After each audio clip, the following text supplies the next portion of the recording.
Hello, my name is David Sanchez. I am going to give a presentation on teaching in a diverse classroom. I'm going to pretend that I am the administrator or the presenter in a professional development session in a school. So I will be going off script. I will be speeding past certain aspects of this presentation. Um, just to kind of give you an overall view of what I think are the main points of teaching in a diverse classrooms course the whole semester within 10 minutes. So wish me luck, and if I apologize if I didn't spend as much time on certain aspects that other people thought were more important. So let's start this presentation. Today's agenda, I have 7 bullet points here, and I'll let you just read through them.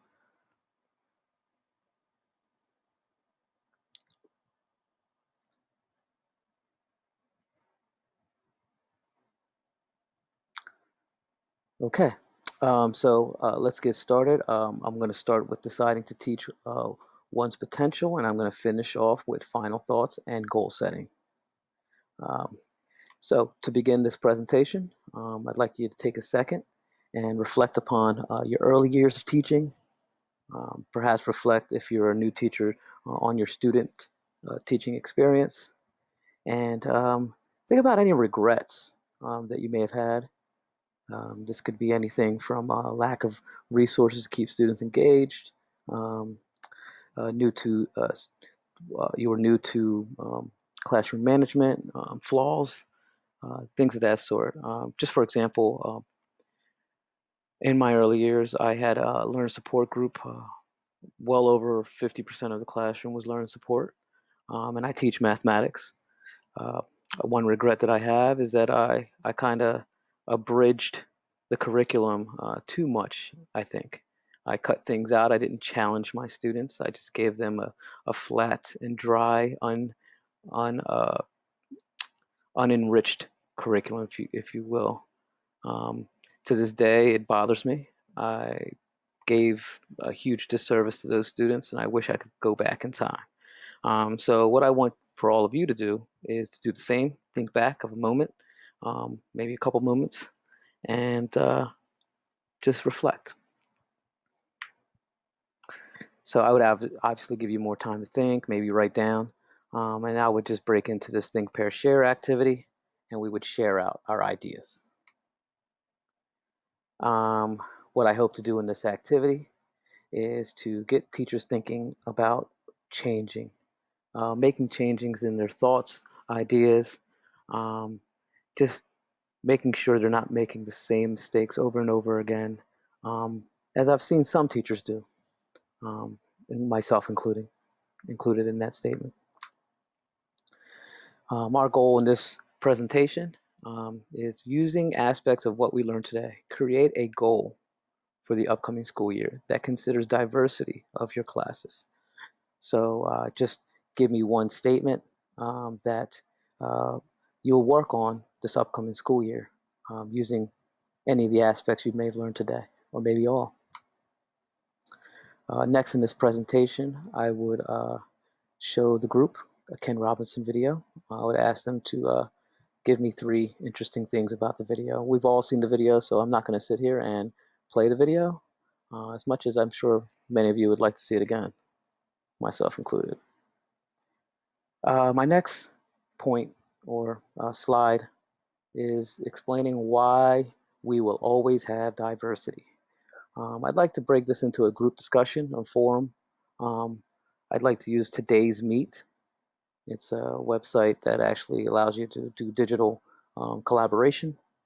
And I would use this QR code to allow everyone to meet at the same spot. And we could engage in a discussion board. But I would definitely participate and kind of guide the group into thinking about why we will always have diversity in this ever-changing world, especially in this globalized world that we live in today. There's some sub slides here that I would get to as well, so let's get to that. You can see them on the side. What is differentiated instruction?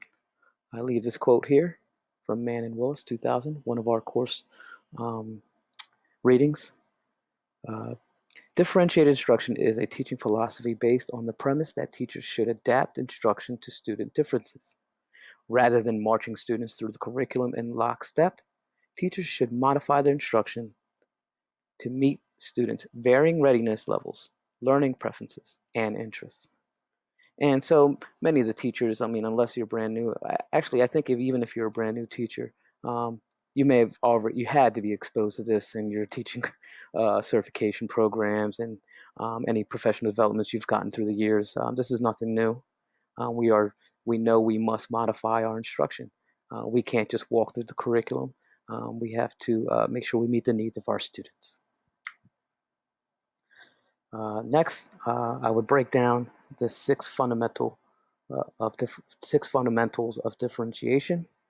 Um, and using the acronym of DIFFER, I would explain each letter and kind of go through each, I guess, fundamental aspect. So diversity is inevitable and positive. I think the key word here is positive. We all kind of know that diversity will happen, but we should accept it and we should welcome it and be prepared for it. Inequality should be minimized. If you know students are struggling, I don't know, ESL students or someone who doesn't read well, for example, I'm a math teacher. I shouldn't be penalizing students for their reading levels. I should adapt my instruction, and so they're still able to obtain the content, although they may have a reading deficiency. F, the first F, future life is differentiated. Um, Indeed, we are in the digital age, but even in the world of which our students will see, not necessarily in their classroom currently, but when they move on to the real world, I guess you could say, they will see more differentiated, uh, I guess, classrooms, workplace. We have to prepare them for that. The second F, fundamental goal, is to maximize learning. I don't think anyone will argue this. You just want to maximize students' learning. It's self-explanatory. I really don't want to spend too much time on that. E, every student is worthy of honor and dignity. Now, these two pretty powerful words. Uh, I don't think this E is meant to kind of harp on that honor and dignity. I think it means that each student deserves to learn, grow.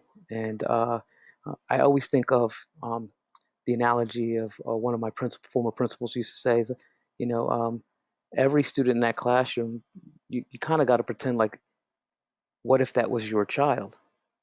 And you just you just hope that your child has the same opportunity as the next child. And I think that's what that E is trying to say. Finally, R, regardless, all students can learn and grow. And some of us may be stuck in a fixed mindset and a growth mindset, and I think that's what the next slide is talking about.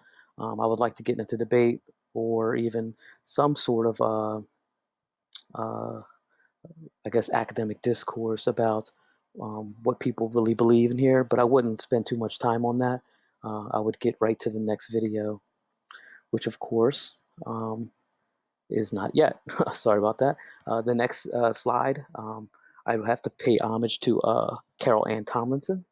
Um, I'll go back for a second so you can see that I listed her name there. So University of Virginia, I believe.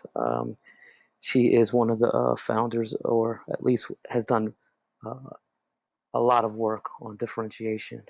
And so here I've just listed some ideas that she has listed, um, explaining what she thinks every teacher should be knowledgeable about, committed to, and skilled in.